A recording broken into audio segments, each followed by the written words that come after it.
Hey, listener. Thank you so much for being here. If you've been enjoying what you've been hearing lately, then you are in for a treat. We're doing some updates and a little bit of rebranding here on the Plant Protocol podcast. So make sure you stay tuned. More updates are coming soon. I don't think people understand how much you increase your probability of not succumbing to a lifestyle disease when you take these things out of your diet, right? But I understand, like, most of us were raised on animal products, as was I. And then, not to mention, if you already feel all right, you don't see a reason to. Like, some of us are sick and we're willing to do anything to feel better. But some people are not sick and they're not overweight. And so giving up animal products don't even sound like it's necessary. Like, yo, I'm thriving with my salmon and my chicken, so why would I stop? And I get it. And so what I want to share with you guys briefly today is 5 ways to improve your healthy life expectancy. Because I was like, dang, Lisa, this is your professional mission.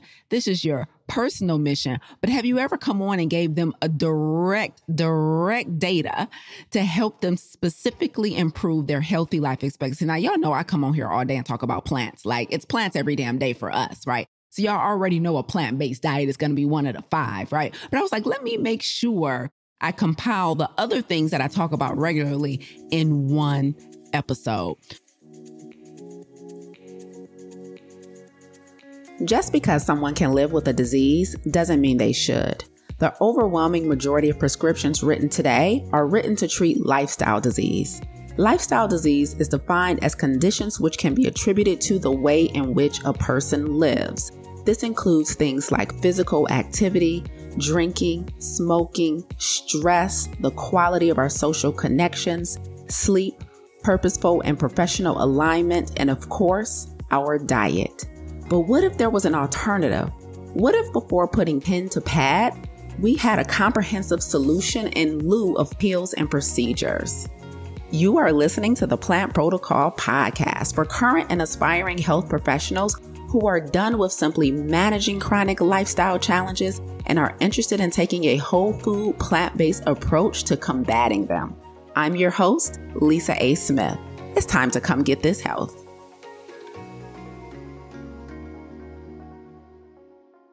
So it's so funny. I remember some years ago, I was listening to like this doctor, this health expert in my space, I think in the plant-based space.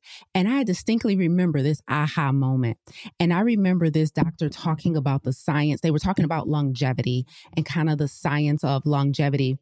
And they said that there's a difference between lifespan and health span. I never forget that moment. I never forget the moment where it was brought to my attention that just striving to live long is not enough. Like, I never forget the moment where it was brought to my attention that the goal should not just be to stay alive. Like, so for so many of us, like, that's how we're trained as far as health goes and life goes. It's just like waking up is the blessing, right? Just being here another day is the blessing.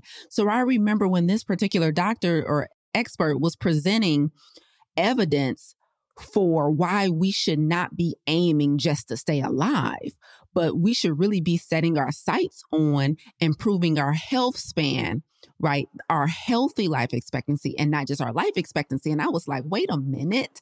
You mean to tell me I've been shooting for the wrong star? Like, I remember thinking like, wait a minute, you mean to tell me just living long is not enough? And so it was at that moment that I started getting semi-obsessed with improving my healthy life expectancy. And if you have listened to me for any amount of time, you know our mission at my company is to extend the healthy life expectancy for people of color, right? And so it used to be to extend the life expectancy for people of color. Like, we said that for years. But when I got privy to the fact that life expectancy and healthy life expectancy are 2 different numbers, I was like, game over. Game over. I should not just be aiming to stay alive. I should be aiming to stay alive and be healthy. And so what I want to share with you guys briefly today is 5 ways to improve your healthy life expectancy. Because I was like, dang, Lisa, this is your professional mission. This is your personal mission, but have you ever come on and gave them a direct data to help them specifically improve their healthy life expectancy? Now, y'all know I come on here all day and talk about plants. Like, it's plants every damn day for us, right? So y'all already know a plant-based diet is going to be one of the 5, right? But I was like, let me make sure I compile the other things that I talk about regularly in one episode. So welcome. I'm Lisa A. Smith, founder of the Black Health Academy, also known as the Plant Protocol, a coaching company where we specialize in helping marginalized communities improve their healthy life expectancy, honey. And it is a blessing, and I'm in love with my work. And so let's talk about what's required to really not just live long, but to live long healthy. If any of you guys that are listening or watching, if you're like me, you're not just trying to be alive. You probably have seen enough, have experienced enough, and heard enough stories to know that just being alive is not good enough. And so we really got to aim to stay healthy as long as possible. So just understand that. That's your first takeaway for today, that you have 2 life expectancies, essentially. You have your life expectancy, just how long am I going to be on earth? And then you have your healthy life expectancy. How long am I going to be healthy on earth? In our coaching program, the Plant Protocol Farm to Table coaching program, we have a life expectancy quiz that we give our students, and it gives them those 2 numbers. It says, based on your habits, based on the information you shared, you can expect to live till 86, but you can expect to be healthy until 72. You can only expect to be healthy until 62. And it really blows our students' minds to see that juxtaposition between their health span and their lifespan and how many years can be between each. How many of you guys, I'm sure, have seen or known someone or been a caregiver for someone who they might have lived into their 90s, but y'all was taking care of them for the last 15 years of their life, right? They needed assistance to stay alive those last several 5, 10, 15 years. And so we don't want just lifespan, y'all. We're going after health span. So let's talk about 5 ways you can improve your healthy life expectancy. I remember I never really had an issue with sleep. Like, since being a plant-based vegan, like, I sleep good. And how do I judge whether or not I sleep good? I go to sleep easily, right?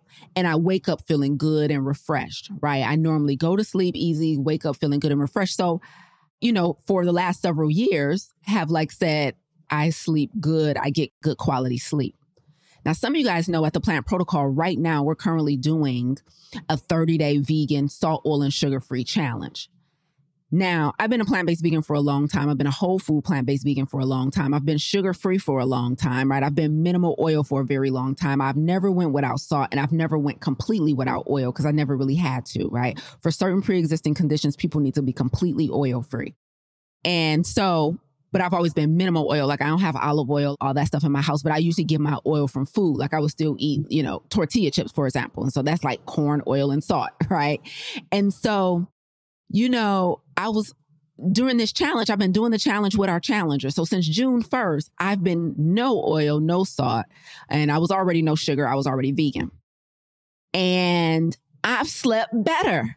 I was like, I didn't know that my sleep could get better. The very first way to improve your healthy life expectancy is you have to have good sleep hygiene. Like, I've never personally had a big challenge with sleep, but I know a lot of people do, right? I know a lot of people have insomnia. I know a lot of people have sleep apnea, right? I know a lot of people have work schedules that dictates that they're up at night and they sleep during the day, which is not what was intended for our body. Our bodies and our rest cycle is meant to align with, our circadian rhythm is meant to align with the rising and the setting of the sun. And so when people have to sleep during the day as opposed to at night, it really can throw things off in their circadian rhythm. And a lot of people don't realize how critical great sleep is to our healthy life expectancy and our longevity. And so that is the first one. And the things I'm going to present to you guys today are all like science-based stuff. We've studied different areas in the world who have the longest living people, right? And this data comes directly from these communities of individuals who are living way beyond 100 years old. And so I didn't even know. I was like, you know what? I'm already nailing life. I sleep good. I be dreaming. It's all good. And during this challenge, I have slept even better. And again, I don't judge sleep by how long I sleep. Like, I think last night I went to bed after 1 a.m. and got up at 5 a.m. So last night I only probably got 4.5 hours of sleep, right? So I don't judge the quality of my sleep by the length of it, right? Because you can sleep 7, 8 hours and not be refreshed. I judge the quality of my sleep by the depth of it, right? Because we have different cycles we're meant to go through at night when we're sleeping, right? Our delta phase, alpha phase, REM sleep, all of that, right? And so the quality of your sleep, especially for those of you who are trying to lose weight, don't know that you lose weight typically when you're sleeping, right? A lot of the things you do during the day for the weight loss and for your health, it's working while you're at rest. But if you never get to that place of rest, and if you never cycle through all those cycles of sleep, you're compromising your health, and you're compromising your weight loss journey, and you're compromising your memory. Because when we sleep at night, that is when our brain takes all the data we collected from the day and converts it from our short-term memory to our long-term memory. So much magic happens at night when we're meant to be sleeping. And so those of us who have historically had issues and challenges with sleeping, it can really compromise your health in the long term. And some of you guys may know this, but if you're trying to navigate a day and you're sleep deprived, trying to navigate your day and you're sleep deprived, it really can impair your blood sugar levels. And it can really be dangerous from a functionality standpoint. Like, driving sleepy can be just as dangerous as driving drunk, for example, right? Trying to make decisions when you're sleepy and tired can be just as dangerous as being impaired on, some type of intoxicant. And so for those of you who have not prioritized good sleep hygiene, maybe you're staying up, screens are keeping you up.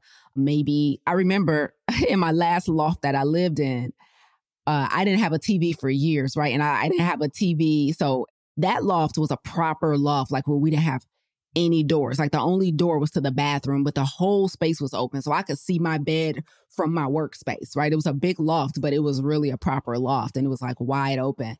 And so in the area that we considered our bedroom, like we didn't have a TV, right? We didn't have a TV in a whole loft, right?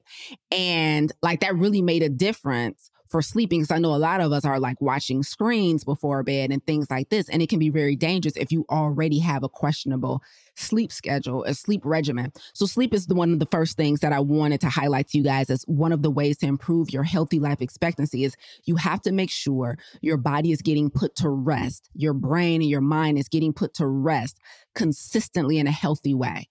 Right? The temperature should be low. Ideally, the temperature should be like in the upper 60s. That's like the best sleeping temperature.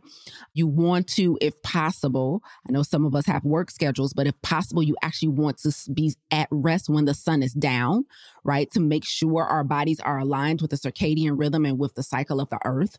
You want to, if you have to sleep in the day, time is best to get blackout shades so you can mimic nighttime in your bedroom. And ideally, nighttime in the bedroom is supposed to be reserved for intimacy, right? And so like you're spending time with someone you love, even cuddling with a pet or a kid, but it's not really meant to be working, because when you train your brain that you work in a certain room, it can be hard to cut it off. So I remember when I moved out of my last loft into my current loft, I remember when I was looking at lofts, I was like, I have to have a separate space that I work in. I can't work in the same area that I sleep in, because my brain will be programmed to believe when we enter this space, we work. And so it'd be nice if you don't work in your bedroom, in your sleeping area. So those are just a couple tips. I've never did a whole episode on sleep, but your girl cold with it. Y'all know, y'all can hit me with anything. So it's important you guys understand how much sleeping is so important to our longevity. Let's get into number 2. Hey, what's up, listener? Listen, I am super excited, like on cloud 9 right now, because we just wrapped up our very first 30-day vegan, salt, oil, and sugar-free challenge, and the results have been amazing. Weight loss, lower blood pressure, lower cholesterol, high energy, overcoming food addictions, making exercise a non-negotiable, taste buds changing. We have people in the challenge saying, I'm never going back. I can't believe I feel this good. And so I'm here to share with you that we're going to keep the party going. We just opened up enrollment for our signature plant-based coaching program, Farm to Table. This is our 3-month coaching program for individuals just like yourself who may be experiencing chronic health challenges and you want to take a whole food, plant-based approach to combating them. This is your opportunity to get the coaching, community, and curriculum that you need to finally put some things in remission, to finally become the most optimal version of yourself so that you can live a life of radical obedience. If you're interested in learning more about Farm to Table, what to expect, all you have to do is click the link in the show notes. We've been facilitating this program since 2016, so we have a ton of testimonials, videos, content for you to read so you can know exactly what to expect when you get inside. Enrollment is only open for a limited time, so come get this health. So I told you guys we're doing the challenge right now. And we just, at our very last class, I was joined by Coach Kiwi, who, our plant-based athlete on the team, on the staff, and her and I were in a great, funny conversation.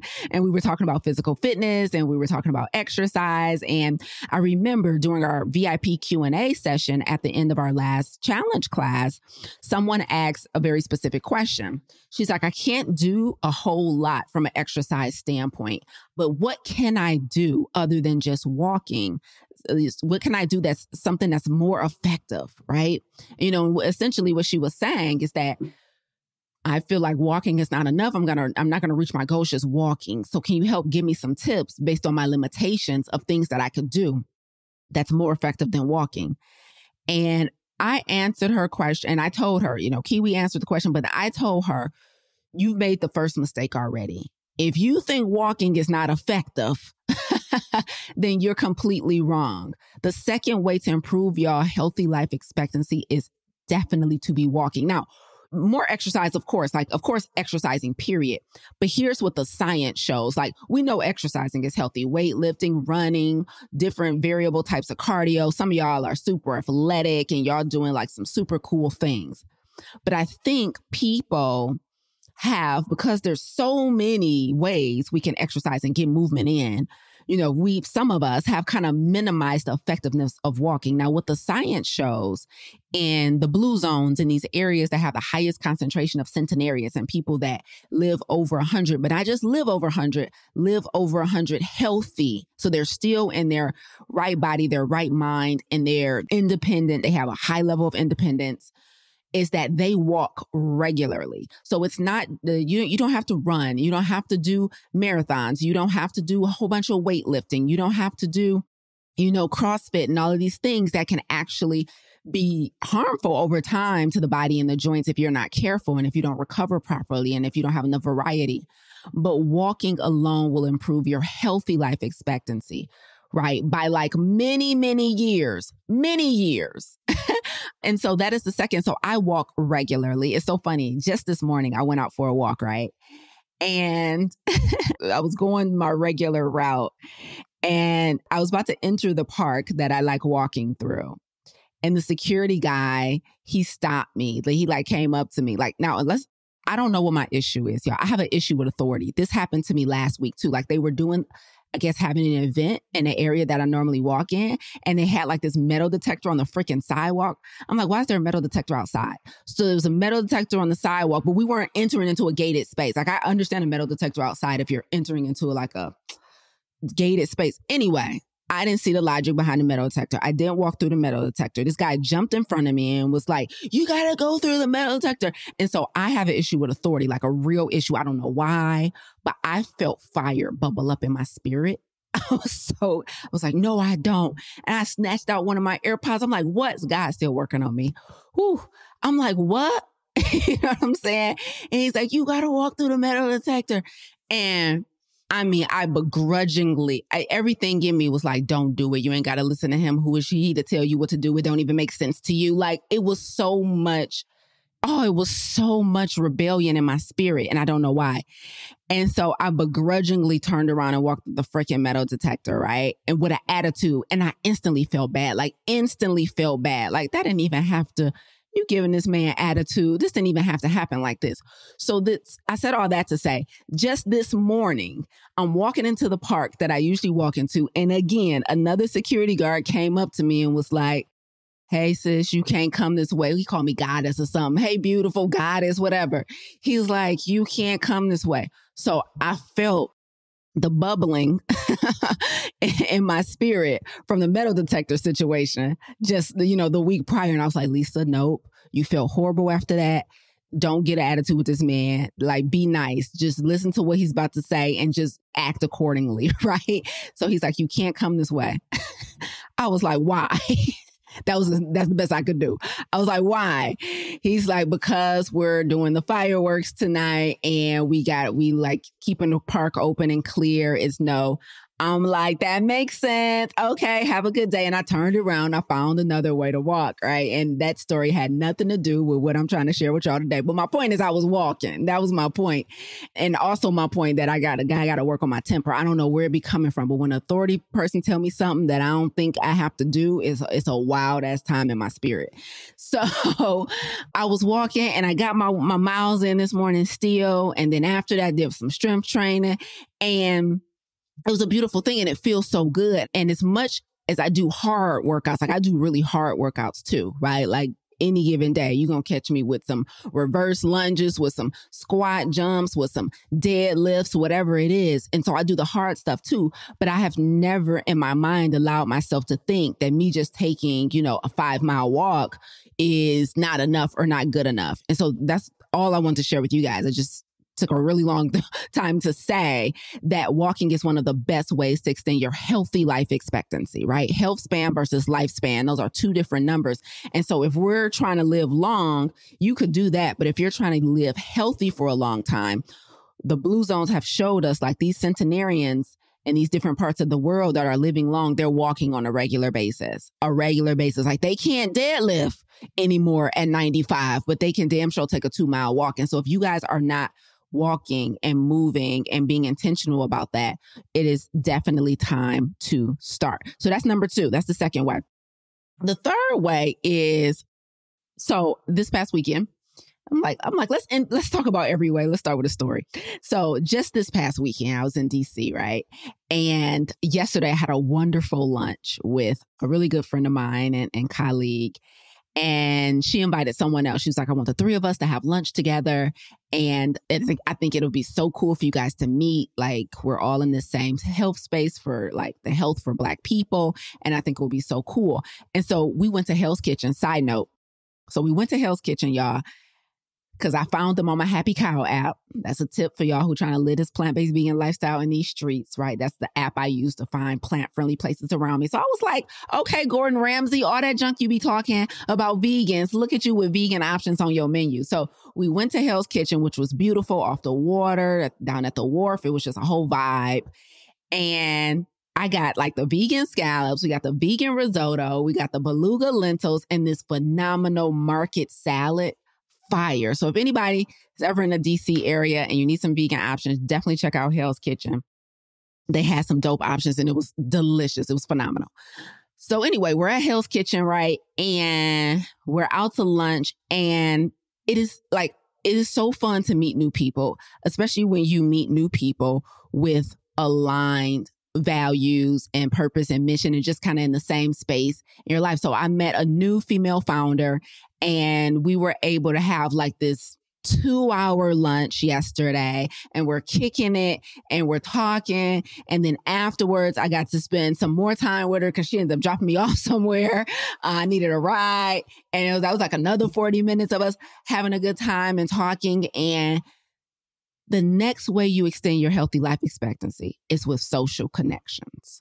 Like, one of the most misunderstood things about health is that the way we live long, despite popular belief and popular rhetoric, is not just by lifting weights, walking, running, and eating plants, but is genuinely by making sure we have healthy, quality relationships with the people in our lives. Social connections is the number one way to improve and the number one determinant of our life expectancy and our healthy life expectancy. And so for me, I've been very intentional by joining masterminds and joining communities and having coaches that have communities in the last several years. I've been very intentional about being in spaces where I can meet new people. And because I'm more naturally introverted, it's easier for me to meet new people where we already have a built-in connection. So I won't probably ever really meet perfect strangers because I ain't got nothing to say to you. But if we already have something in common, that's a tip for you guys who are interested in making new friends. I was just telling this to my mastermind recently because we're talking about relationships right now. Is that one of the best ways to meet new people and form new relationships is by getting in spaces where you guys already share a common interest. So like one of my mastermind members, she's like an avid bike rider. So she's like, guys, I found this like Black Girls Ride or this Black Girl Bike Club or whatever it is. And so suffice it to say, she goes on the bike rides with them. She's going to meet new people and she's going to have great energy with a few of them. And boom, you got new friends. And so for those of you who are looking for those new friends, because some of us, it is so important to continue to meet new people and make new friends and learn new things about new people, because it really helps us to live long. It really adds like some excitement and flair in our lives. And one of the best ways to do that is to have a common interest. And so for this particular female founder that I had lunch with yesterday, we're both in the health space for Black people. And so it was just easy to talk. It was just easy to, even though we had a mutual friend who was at lunch with us as well, who thought we should meet. So that's probably another pro tip, which is like really live out loud with what you believe in, because when other people know what you believe in, they can introduce you to new friends as well. When other people know what you stand for, they can, because it's just so funny. I just thought about this. The mutual friend that we had in common that we were out to lunch with, I was introduced to her by somebody in one of my programs who's like, Lisa, you need to meet so-and-so. So all my new friends most recently have come from people who knew me, knew what I was into, knew what I stood for, and was like, hey, I know somebody who stands for that too, and I think you guys should meet. And so the social connections really improves our health. Social connections really helps us to live a long time. And so if you guys are not nurturing your current relationships, and if you're not intentional about forging new relationships, I need you to make it happen. Like having people you love and people that love you in your life, making sure you're spending quality time with them, making sure you're intentionally, as quickly as possible, resolving and reconciling any conflict or bad energy that comes up. Like just communicate. And I hate putting just in front of communicate, because communication is not easy all the time. Things can be really hard to say, right? But communication is so important to keep relationships healthy, right? And so you guys have to understand that the humans in your life are going to be responsible for helping you to live long. And so if longevity is your goal, social connections have to be a priority. So that's number, whatever. Was that number 4? I don't know what number that is. Sleep, movement. Yes, number 3. Okay, social connections. The next one we need to talk about real quick that we ain't got to really talk about because all my episodes is about it is this diet. Now, let me tell y'all something. Y'all already know y'all need to eat right? We already know that. We know we need to eat right. We know we need to eat like we got some sense. Amen. Okay, so we know we need to eat right. We know we need to eat like we got some sense. But from a science standpoint, like what has the data shown for longevity and for people who live a really long time? I'm going to be honest. Now, I'm a full-on vegan. Like I'm vegan. Like I don't touch any animal products, no fish. Somebody just asked me the other day, like, oh, so you eat seafood? I was like, whew. No, I don't. I don't eat fish. Okay. I don't eat seafood. I don't occasionally eat it. I don't eat any animals. Okay. And so, but what the data has showed is that, individuals who live in these blue zones and like are living a really long time, they're on a mostly plant-based diet, right? And so they might still have some trace animal products in their diet. Like it's overwhelming. I think the number was about 80%, high 80%. I can't remember, but definitely a plant-based diet is the way to go. Now, the difference too, we got to be like serious is like, they're on a whole food plant-based diet too, not a junk food vegan diet, right? So they're not eating all this processed mess, all this vegan junk food that's coming on the scene because so many people are letting animal products go. And so food companies are doing what? They're making meatless and vegan products, but they're still trash, right? So they're still full of preservatives and colorants and food dyes and salt and oil and sugar and all that junk. So you have to be careful if you're going to go live an animal-free lifestyle. You still want to make sure that plants is the foundation. And so the operative word in a plant-based diet is plants. Do y'all know some people ain't eating animals and they also ain't eating plants? I'm like, you just really rolling the dice, huh? How often you gamble? Like how long you done had a gambling habit? Like, well, at least I don't go to casinos. No, gambling with your life, fam. You mean to tell me you done gave up the chicken, but you also gave up the kale? Like, it's people really out here who vegan, who do not eat plants. I'm like, what? Like, you just living off of what? Just processed junk food, fake burgers and fake cheese? Like, what is you doing? Anyway, y'all issues, get help for your gambling problem. Okay. So anyway, back to my story. So, a whole food plant-based diet is essential for longevity because what really happens is, we take all of the saturated fat and cholesterol out of our diet. Well, in America, the number one killer is heart disease. Okay. So heart disease, there's many forms of heart disease, right? You can have congestive heart failure. You can have all these type of things. But essentially, it's the clogging of the artery. So when you take the animal products out of the diet, you significantly reduce your chances of having atherosclerosis, okay? All this plaque buildup in your arteries, right? That eventually stops our heart if we don't get in front of it. And so also when the growth hormones, there's so much wrong. The medications that they give the animals to keep them alive because of the mass production of them. It's just a horrible landscape for eating animals in America. 1-star, do not recommend, right? So when we take all of that out of our diet, right, we increase our probability of not succumbing to a lifestyle disease. So when I was just talking to my coach the other day. Many of you guys know my coach is Dr. Eric Thomas, ET, and I was texting with him. And he was telling me how good his run felt that day because he hadn't had beef like all week. And he was like, I feel so light. I feel so good. I'm like, yeah, like I'm co-signing like, yep. He's like, I went a couple days without animal products and I feel so good. And I feel so good during my run. And I'm like, yes. I don't think most people understand that like the heaviness of meat, how much your body has to work to try and digest it. But then all of the things you get when you eat it, like all of the cholesterol, all of the saturated fat, all of the sodium. They pump chicken and stuff full of salt water to like make it fat. Like it's so many things, right? They give the animals antidepressants and all of these different medications to keep them alive long enough to kill them, right? Antibiotics, so many things. And so and they give it to fish too, by the way, because our seas are so contaminated. Our bodies of water are so contaminated. So you get that when you eat fish too. And then of course, fish is just naturally high in cholesterol and all this stuff. And so I don't think people understand how much you increase your probability of not succumbing to a lifestyle disease when you take these things out of your diet, right? But I understand, like most of us were raised on animal products, as was I. And then not to mention, if you already feel all right, you don't see a reason to. Like some of us are sick and we're willing to do anything to feel better. But some people are not sick and they're not overweight. And so giving up animal products don't even sound like it's necessary. Like, yo, I'm thriving with my salmon and my chicken. So why would I stop? And I get it. But from a scientific standpoint, as far as driving down the likelihood of having a lot of these health challenges as we continue to get older, taking the animal products out is the way to go. Now, notice I said probability. Possibility is a different number. The possibility between me and an animal eater to get a condition is exactly the same. It's possible. It's possible, 50-50, right? But probability is different. So there's a difference between possibility and probability. Yes, it's possible for me to get cancer.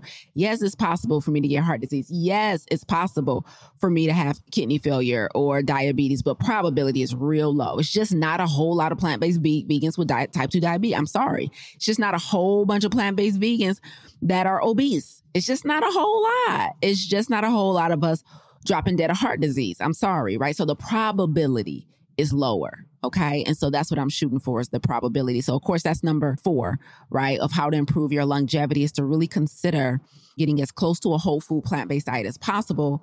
And your diet on this lifestyle is going to be made up of fruits, vegetables, whole grains, nuts, seeds, and legumes.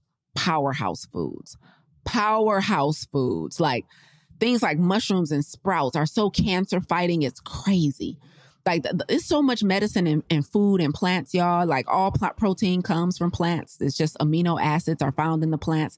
The animal eats the plants. We eat the animal. So the animal is just a middleman when it comes to protein. Like food is just so medicinal. And the last thing I'll say about this before I get to number 5 is food is not just medicinal from the neck down, right? So everything I've named up until now has been more like neck down health challenges, right? Diabetes, obesity, heart disease, atherosclerosis, right?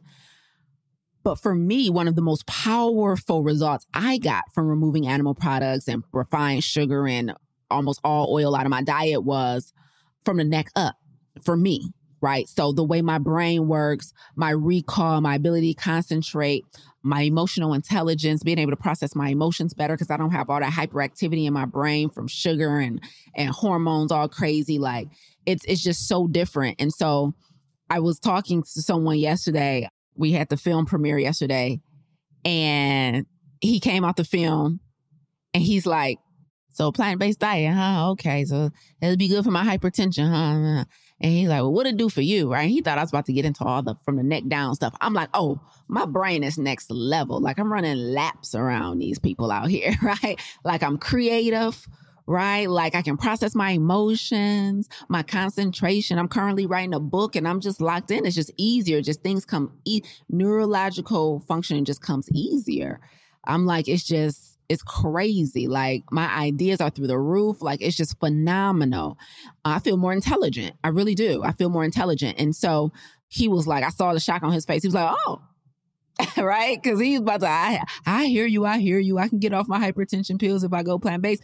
But when I tapped into that brain, he was like, now, wait a minute, do tell, right? And that's what I don't think a lot of people understand, that your food really does impact your mood and your food really does impact how your brain operates. And so when it comes to like avoiding dementia, when it comes to like avoiding different types of cancers and things that we are considered to be conditions that we just naturally are going to succumb to as we age, the breaking down of the body, like it's not all true. Like there's really a way to preserve this vessel that we're in, and a plant-based diet is one of the best ways to do that. Let's get into the last one, number five. Number five, the fifth way to enhance your healthy life expectancy. And this is my favorite one on a planet. You guys already know. The Japanese call it ikigai, right? Which means your reason for being.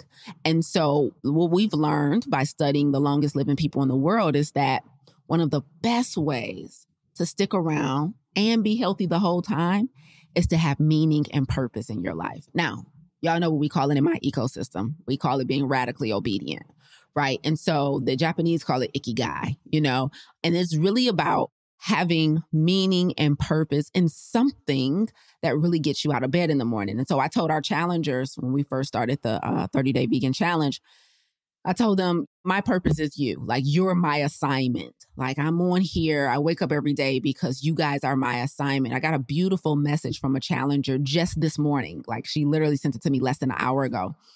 And she was like, thank you. I don't know if anybody has ever heard this sentence from somebody in the work that you do, but I've heard it multiple times now in my many years of being a coach. And it still just like gives me a little tingle. You know what I'm saying? She literally said, thank you for changing my life. Like, I'll never be the same. I don't know how many people have ever heard, thank you for changing my life. I don't know if y'all have ever had that experience where you have been personally, not like secondhand, not like third hand, but you have been personally responsible for changing somebody's life for the better. Because some of y'all change people's life on some Tasmanian devil nonsense. Right? You need to get that devil out your spirit, okay? But I'm not here for a life lesson.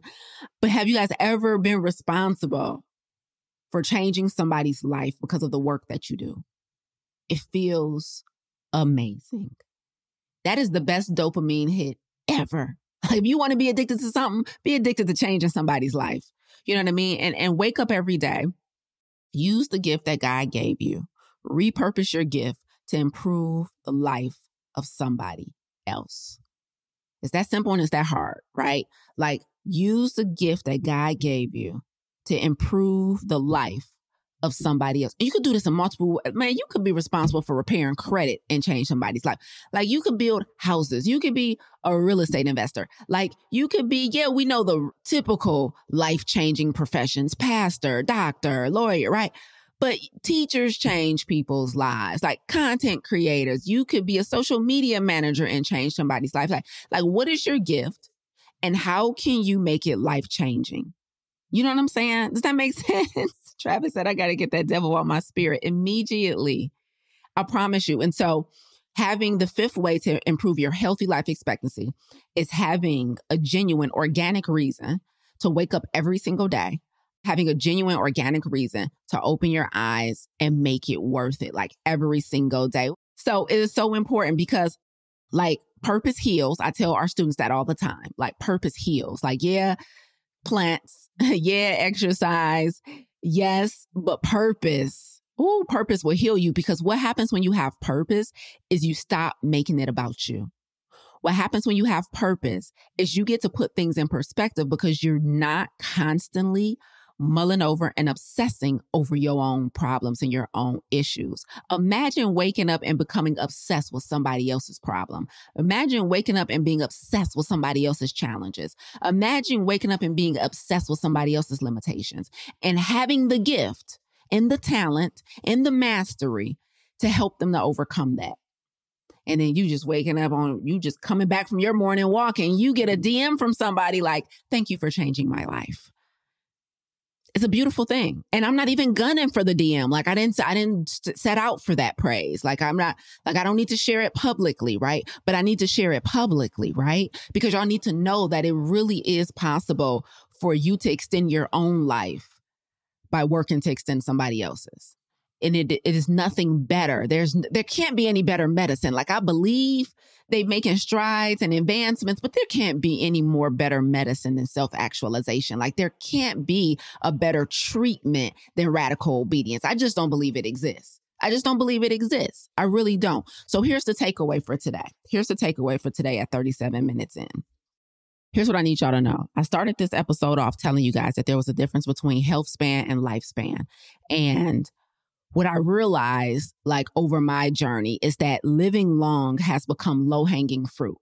Like there was a time where we were like out of here in our 30s and 40s. Like humans, Homo sapiens were not living into the 80s and 90s and 100s. Like there was a time where, life expectancy was very much like 50, right? There was a time where, but now due to they've advanced technology so much. We've advanced medicine so much. We've made so many scientific discoveries. Like just the invention or the discovery of antibiotics got us living years longer. Different, what they call the things that you take when you're kids, those got us living longer, right? So there's so many advances in medicine, vaccinations. So there's so many advances in medicine and technology that makes it, listen to me very closely, that makes it easier for you to live long without much effort from you. Say it again, Lisa.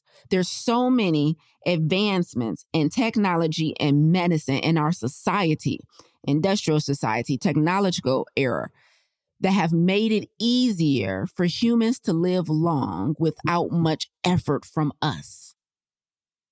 But here's the part that's still our responsibility. You can live long just because medical equipment exists that's going to help you. You can live long just because medications exist that's going to help you. But how long you live healthy is still an inside job. Huh? Okay, I wanted to make sure y'all got it. How long you live doesn't require much from you. It doesn't take much for you to live into your 80s and 90s. Like just avoid crossing the street when traffic coming, basically. Basically, right? Like I'm gonna just take my blood pressure pill. I'm gonna use this cane. I'm gonna use this sleep apnea machine. There's so many things that could have took us out that exist now that help us to stay alive. But some of you guys have been setting the bar so low because you brag about people who lived well into their 80s and 90s. You brag about people living a long time, drinking whiskey and eating bacon every morning. Like you think the goal is to just wake up every day. If your goal is just to wake up every day, you have set the bar extremely low. I need you guys to understand there's a difference between lifespan and health span. And we want to extend your healthy life expectancy, not just your life expectancy. So don't brag about living at 80 and 90. Like that's no longer impressive. You want to know why? I'm going to be like, yo, auntie ain't do that by herself, fam.